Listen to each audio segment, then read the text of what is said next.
I'm gonna. That's fine. I'm Sheila Miller. I'm the mayor of Lexington. And thank you all for coming tonight. I'm gonna have a call to order. I'm gonna have everybody introduce themselves, starting from my left, going around the room. Katie Imes, Lexington. John Doherty, Governor. Lisa Miller for a while. Corey Sweeney, Governor City. Brenda Prophet, City Council, Boardman. Ethan Slaughter, City Council Board. Live on Gardner, City Council.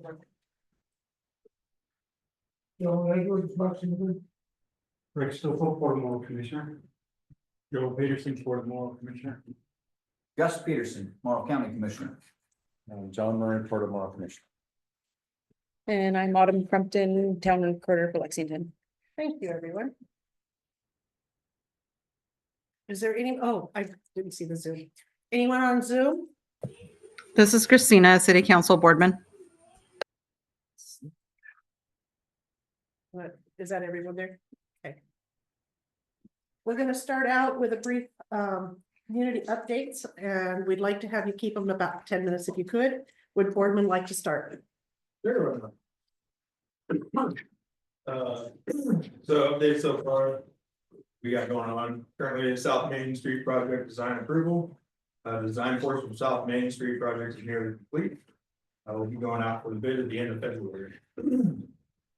Strategic plan summary. The city of Boardman is undertaking a comprehensive project review and update the city's planning documents that include our transportation system plan, comprehensive plan, development code, and other necessary inputs such as economic opportunities analysis. As part of this process, City Council wanted to confirm the work was done in such a way to assure the goals, policies, regulations, and standards would emerge when meeting the needs of the city now and for the foreseeable future. To achieve this, we also completed strategic planning efforts to set some overarching goals that look at employment, lands, housing, and public services.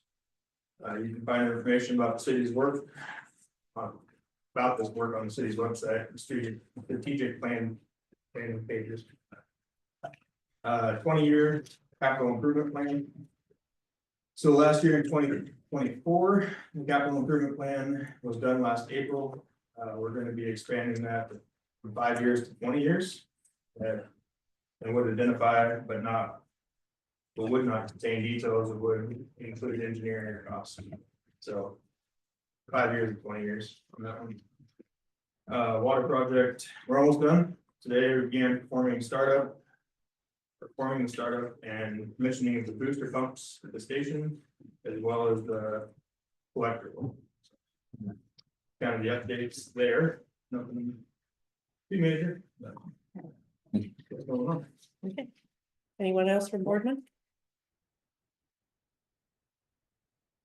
Oh, that's doing their ADAs. That's overpass. Started on the day. Okay. Yeah, Boardman has theirs complete. If Patner like to get theirs.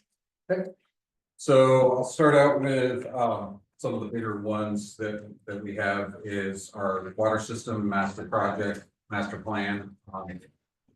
We'll be getting a draft form of that at our February council, and then if council approves the draft, then we will submit it to OHA. And in January, we had a work session with council to look over the high priority improvements that Anderson Perry has come up with for our water system, and council prioritized a list of improvements, how we want to go after those. Right now, we're looking at $14 million of high priority items that the city wants to move forward with, and or at least like all of these will be included in the master plan, every improvement suggestion, but that we're going to look at moving forward with one-stop meetings and which ones are ones that we can go after right now, and looking at grants, low interest loans, debt that we'll have to take on, rate increases, etc. to pay for this. And some of the big ones that we're looking at is new well, new reservoir, And that would be on Reebok Cross Hill, east of and up the hill from the hospital. And that's something that we need for one, water security, and then also for improvements of our pressure zones and that side of the city, and then for any future growth. The reservoir and well design, tied into our system, et cetera. That project itself is gonna be about a $4 million project. Other things we got is well repair, replacing water lines, nutrition, things like that. Another one is our wastewater plant, and that one we're basically kind of been waiting on DEQ for the last year. DEQ will wait several months, we'll come back with a suggestion. So as soon as DEQ gets to a point where they can approve it, then we can finalize that, and we will have some deferred maintenance improvements to our wastewater system, our sewer plants that we need to do. Look at a couple street projects this year. One will be designed for a street rebuild, another will probably do some chip sealing of some streets. Other things we're looking at, smaller items, are some update of code, and then looking at coming up with new domain and a new webpage for the city, and part of that is our IT recommends going to the .gov. It's more secure, and you know, when you look at Boardman's website versus ours and some of the other small cities, like we want to get to a point where we've got more information on there than just a link to our management code. We'd like to have forums, contact, all of that, get a little more modern, a little more customer friendly, and some that can take some of the burden off of everyone answering the phone and having to walk people through it. Because, like I say, for a small city, Boardman's got a pretty good website on there now. But yeah, when we look at our projects, Anderson Perry said if we did every improvement that they recommend, it would be between 33 and 37 million. And just the high priority, they're like probably like 14, but 10 if you want to get things going. So we've known for a couple of years that we're looking at that, and now we're getting closer to the reality of how are we going to pay for it? What are we willing to take on? And then I think Corey had something more to add. Yeah. First, I'd like to give my condolences to the city of Boardman for your sudden loss of your public works director. That was blindsided by myself. I didn't know until this morning when I went to visit with them. And working for the county, the city of Boardman was my first contract. And he was a delight to work for, and yeah, he'll be missed. So, sorry about that. But yeah, so City Heckner, we have developed an economic development committee for the City of Heckner, myself and another council members, and then we at large from the city, and we try to get business owners on this, and it's a core focus group of getting more housing development in Heckner, addressing the child care needs in Heckner, and then jobs in Heckner. Those are the three core focuses, and we've had several meetings now, and it's going well. It's kind of a challenge. We've got to get everybody on the same page, where we'd like to see everybody on the same page on what Heckner wants for the future and the development. And there's mixed there's mixed thoughts and feelings, and we're going to try to get everybody on the same page so we can move forward and get things developed in Heckner. Housing is our number one issue. And yeah, we're trying to address that. So that's our first step.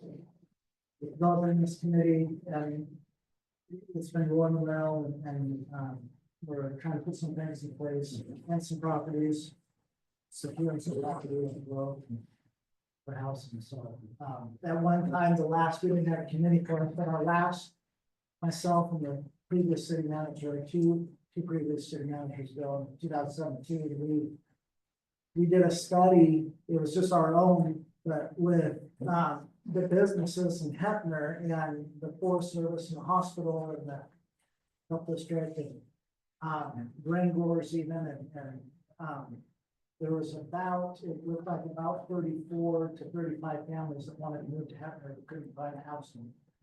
And out of that 34, I think 14 of them were six-figure jobs, so, that really hurts, not having those jobs in Hettner and people not coming to Hettner because there's no place to go, so.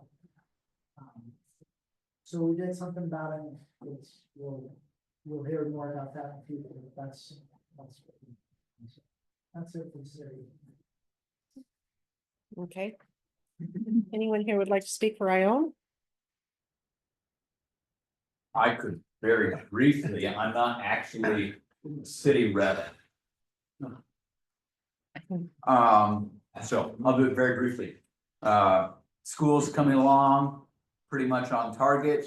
The sewer system will not be done as soon as anticipated, which in my opinion is probably on target because I think delays were expectable.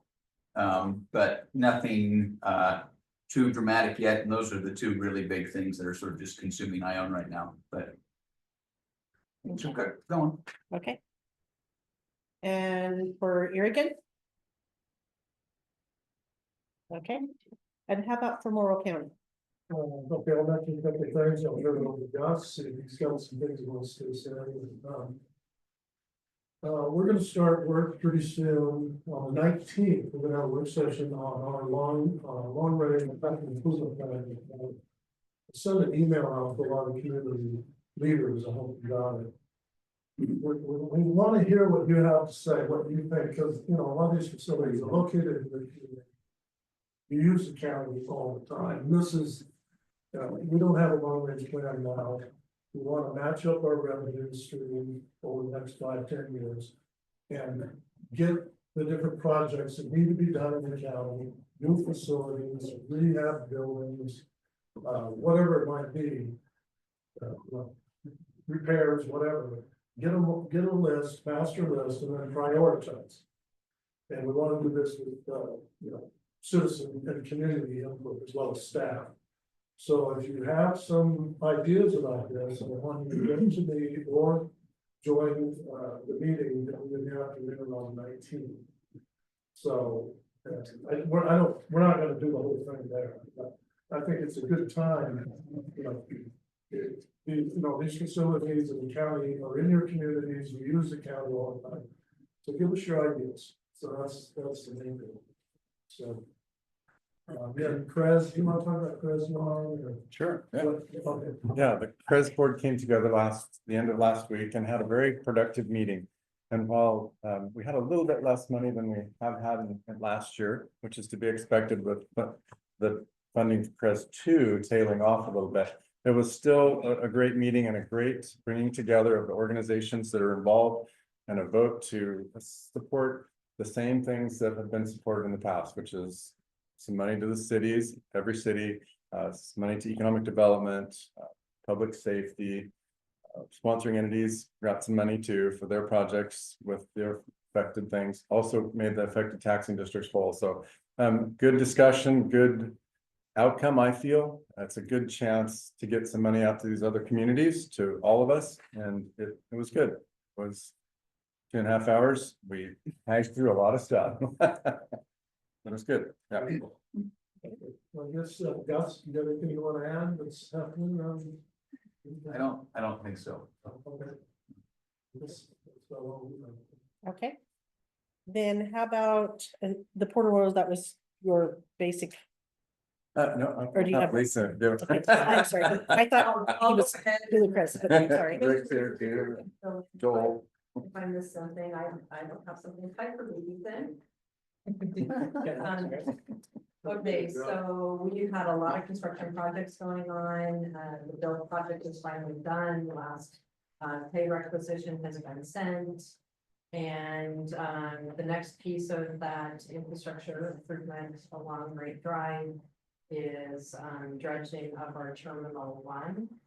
And we're waiting still, the latest update today is we're waiting on the environmental assessment to be approved by the federal government so that they can finally complete our grant agreement. And it will include dredging and equipment for terminal 3. So we're excited about getting that done.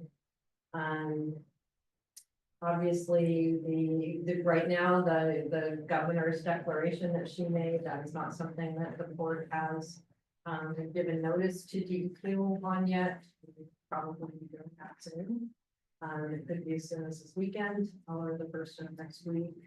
That we will be letting DEQ know that we're at the point where we need to start pulling water out of the pond.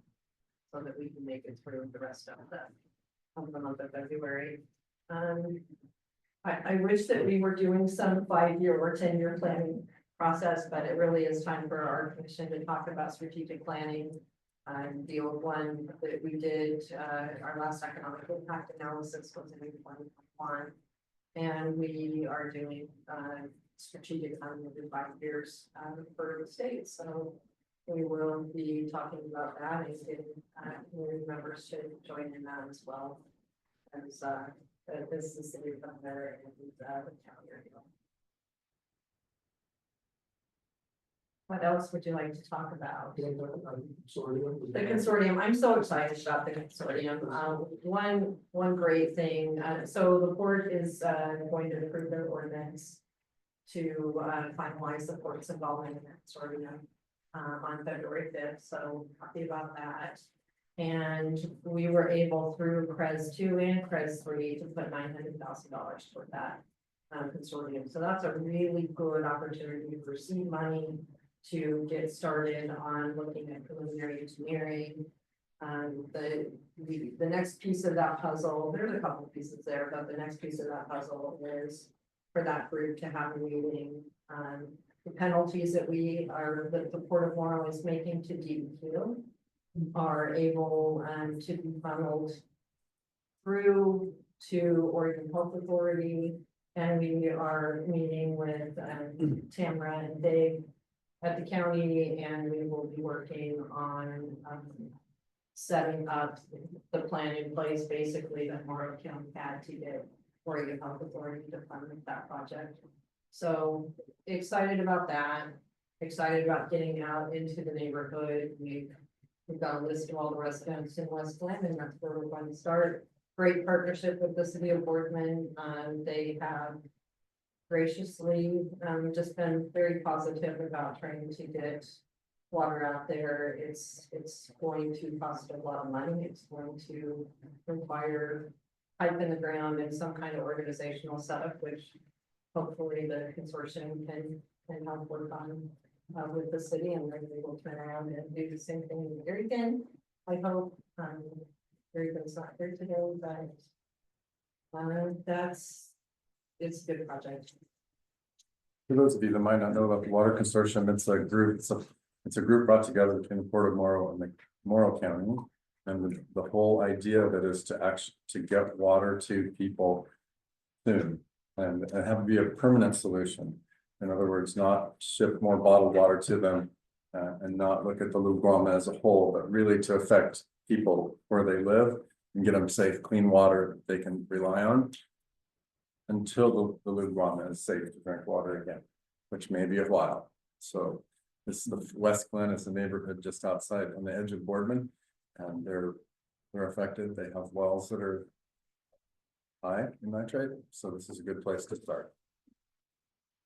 And the consortium will cover the entire Lugwama area that's in Morrow County, but solutions for those residents will be different, whether they're a community. West Glen is 71 homes. I don't know if they don't need water or not. I talked to one last Saturday, and they've got a great well out there, so they don't need water. But there's one just like this in Oregon, and then there'll be those our community, our community members that are. Could be 2 houses or 5 houses or 1 house that needs some kind of work. So the solutions will all be based on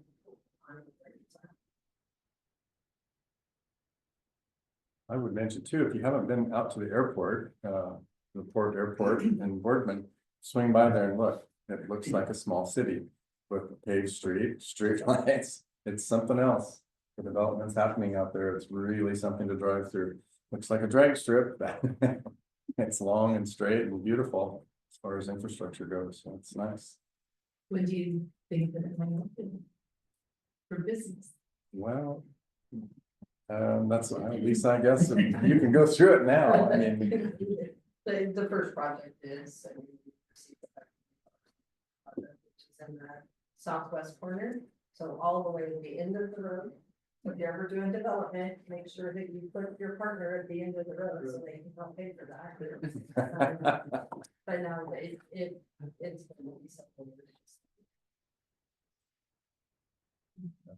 but they're breaking ground, the first one did, so that's great. We named all the roads. We have a Bristow Road, if anyone, knows anyone, the Bristow family, so there's Bristow Road out there. John Friends Bristow. Road. And also for people in the valley, the port staff's been working hard for years, actually, on getting the okay with DEQ cleared to mitigate the floodplain, floodway issues at the Port of Morrow, or at the Kinzu Mill site. And so they finally got approval. That job is gonna go out to bid.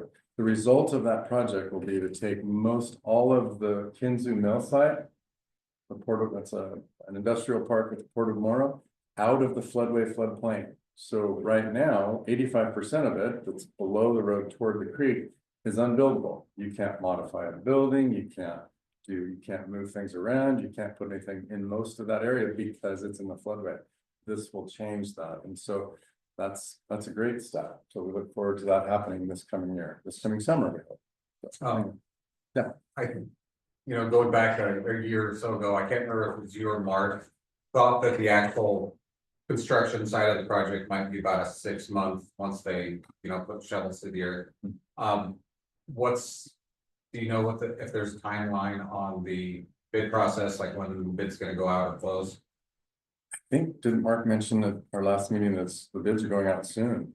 Like, Yeah, and it's sometimes in the room there when you have the meeting, sometimes the audience, like hearing Mark on Zoom, I'm like, it's hard to hear sometimes, so. Yeah. It's really quiet. We don't. No. I can also tell you a little bit about the construction improvements that we're making for wastewater and how the financing is coming along for that. We have been working for quite a while with the federal EPA review program, which is a water infrastructure funding program specifically for projects like ours and cities and water districts. And we've asked for a long-term loan of $406 million.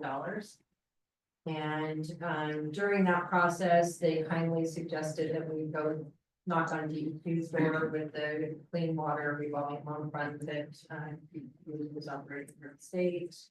And so we applied for $50 million from the state of Oregon.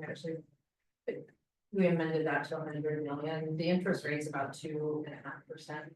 Less than the federal dollars, so we're working through the process on 50 million, and in April we will apply for the next 50 million from the state program.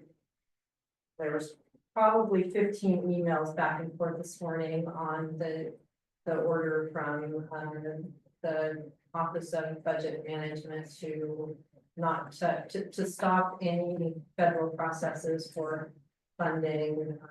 They've since pulled that back and not able to affect the regular program as of with the president's order.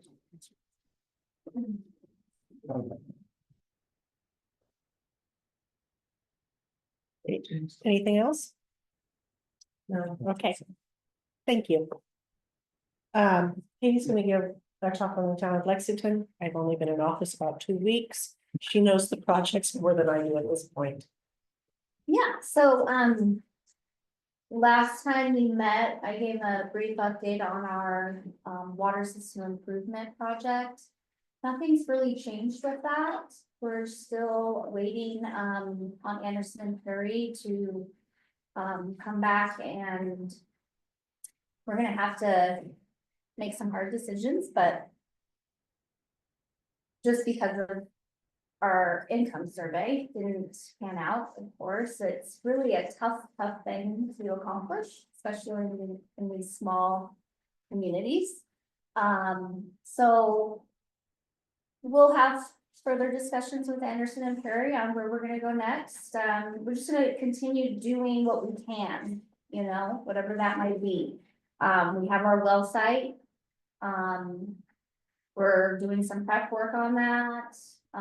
We might just have to, you know, depending on what the council decides, just do little bits at a time. So we can get the full amount of funding to move forward with the reservoir and the water updates throughout the town, pipes and whatnot. So that hasn't really changed. What else? Oh, we have some of you might have already heard this because I was just with the Crez board, so I apologize, but the town of Lexington and the county are going to be doing a transportation growth management project. And so we are originally, you know, Lexington applied for their own grant and we didn't get that. The county was awarded. And then the TGM director came back and said, hey, you know, to the county, said, you know, what do you guys think about looping Lexington into your project so that they can get some of their work done? And so it's a good step in the right direction. It's not, you know, what we asked for fully, but it's still something. So we'll be looking at our downtown area safety improvements through that project. So, but that will probably take about, I'd say at least 6 months before we really get to the table and start working on it. And then lastly, the Lexington Community Development Group is moving forward. We have received 7 applications for that new nonprofit board. So a subcommittee will be reviewing those applications and then it will go to our council for appointment.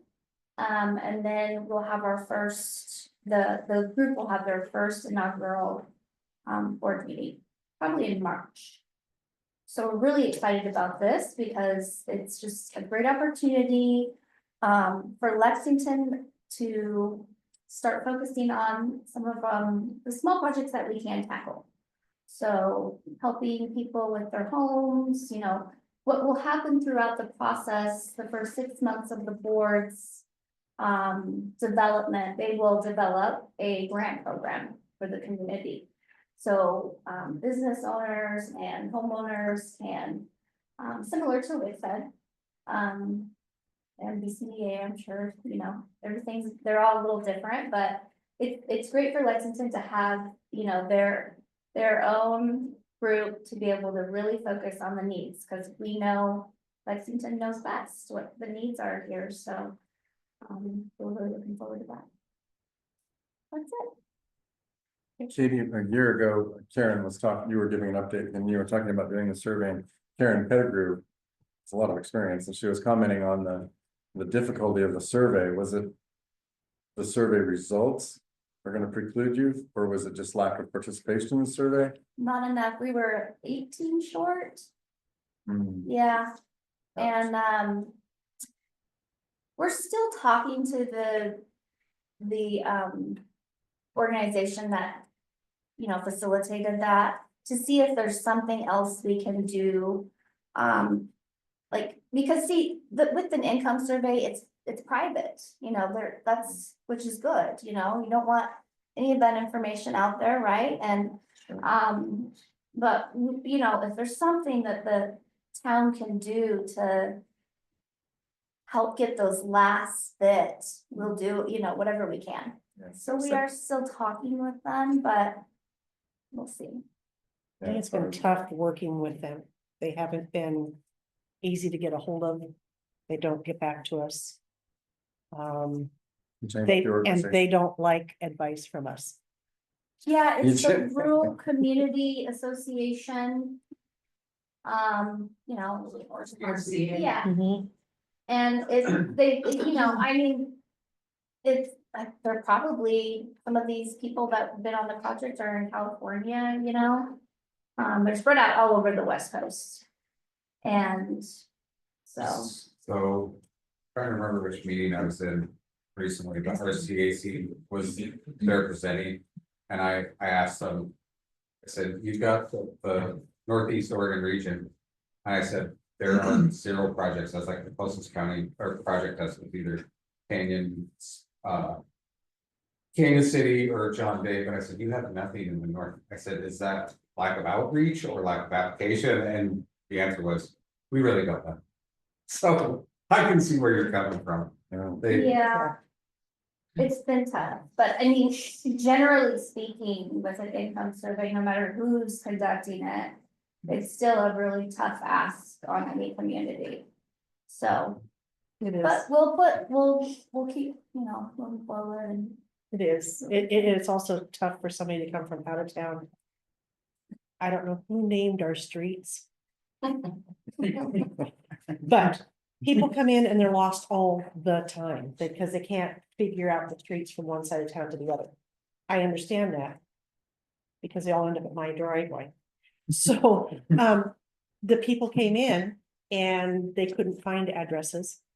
And they couldn't find stuff. Well, 90% of the time, Amazon and UPS can't find us. People, you know, here in town, we have trouble with our addresses. But they didn't ask anybody. Yeah, the communication. They didn't ask anybody. They just wrote down, can't find it. Can't. So Affects a lot of your money right there. yeah, it affects a lot because we need the money in order to go forward with that project, and that the water project has to be done in order to start any sewer project. Because you have to have enough to work the other. So it's kind of it's a building block that we're having stumbling. We'll just keep working on it. Okay. Anyone want to talk about what is the purpose for coming together? I would throw out that this is the reason we're coming together, so we can look across the table just like this. And I was thinking on the drive down here, I would like to, you know, have a list of some of the contact information for the people that we meet here at these meetings once in a while. Like if someone from the city of Boardman wants to call me, I know my information's on the port website, but I maybe don't know everybody's information. If they want to call me, I want them to call me. I also think that now is when we come together like this, when we don't have major issues in front of us, it helps us when we do have major issues come up, and we might have disagreements between our communities, or we're working together towards something. These kind of communications before those times happen, I think are good. My 2 cents. I know this meeting started a year ago, last January, and it came out of one Boardman, the county, and the port had a quarterly meeting. And then it used to be the cities gave updates at the monthly port meetings, and you know, it's decided that the meetings are dragging on too long, and the port meetings can be long in general. But I know the last meeting we had in Erie, and it was discussed, you know, what are the long term of this is we don't need to have a meeting to pat each other on the back or just have dinner or whatever, but I know from our perspective is, you know, having a voice, whereas to be in the room with everybody when we're not under, you know, we're not in a quorum, we're not making decisions, we're just spitballing ideas off each other, and where there is areas we can help. But in the future, if it doesn't continue in the same manner, is how do the other cities keep a voice along with the port? Like we need to ask for an agenda item to talk about something, or you know, a business item or public comment beforehand. I think that's one thing that we can look at as a south end city. Okay, I mean, I think that's a really good idea, but if I was a city, what I'd wanna get out of this meeting is to reach out to your other cities to grab information. You know, this is my problem, I need help, how did you do this? I would definitely be using that, this meeting for that purpose. Yeah, for Boardman had experience with RCAC.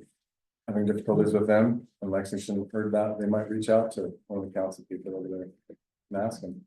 So, I believe it was Bella Vista States. Purchased through CASA with,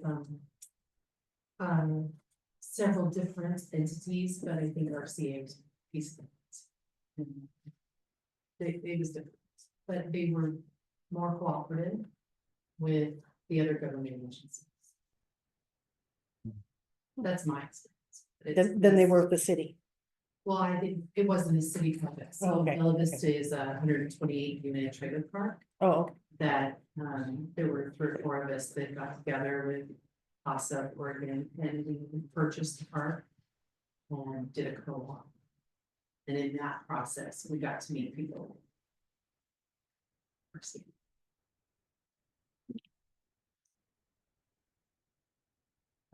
I was reading about this about 8 years ago. It really benefited Petner, I think, and Lexington and Ione. So in 2017, myself and the city manager and the rest of the city council, we were looking at maybe at the time $8 to $10 million for our sewer system we're doing, and we had no way of paying for it, and we needed help, and we didn't know which way to turn, which way to go. We kind of took it upon ourselves to figure it out. Yeah, with the city of Lexington and city of Ione, and we had a plan to pipe, down all the way down the creek, into Lexington had sewer, and all the way down to Ione had sewer. The city of Heckler would pay for a full-time employee to man a sewer system there, and it gained quite a bit of traction. It even made it on the governor Pete Brown's desk, and the state was kind of excited about it. Nobody's ever done this before, and it might actually work. And I'm not excited enough to fund it though. well, they were getting there, yeah, they were getting, they were actually prepared. There to fund was some, a yes. lot, yes, and so is Heckler, because we were looking at $8 million more. And but you needed 2 out of the 3 cities to cooperate and to get on board, and just to be able to, work together like that and try to figure out something to. I know, I was on the board at the time. And we act like, yeah, I mean, we didn't reach out to the court for that or anything. It was just like we felt on a lone island, like we gotta figure this out for ourselves, and we went through that process. Because it's a small city, it's extremely hard to fund these things when, all your, employment comes from like, all your funding, that we get, is from, like we have the Forest Service, the hospital, the courthouse, everybody's a government agency that works in Heckner, a lot of it, that's where our bulk is, and we don't have any taxing base from that, for Heckner doesn't, they're all taxable entities, and so it's all on our, the backs of our citizens, and we're up to over $10 an hour, or $10, per thousand, and I think Boardman's at 4 or something, right? Like it's a little bit cheaper, and it's hard to, tell those people, well, this is why we have to do it, this is why, and this is what they have, and we don't have that, we gotta figure it out, we gotta do our own thing, and that's, it's hard, and to figure things out on your own, then we appreciated help and continuity to get some of this stuff figured out, so that's what Hefner's dealt with, it's hard. Down there, and I know it's hard for Lexington and Ione to do the infrastructure. Well, and I know I was on the council at that time, Yeah, and we wanted to. But we had nothing to work with. I mean, we just didn't have, we were dealing with some, new employees, we were dealing with no mayor, we were dealing with other things that we were trying to fix up and take care of. it was just one more thing, we just couldn't do it. Yeah. You know, and we didn't know where we were gonna get the funding either, Yeah, because I think it was broke down that we needed to have a portion of it. Didn't know where we were gonna get it. well, yeah, yeah, the state was pretty excited about it. Mhm. Something like that would happen, and that we could really get behind this, and is what we were told, and, but, yeah,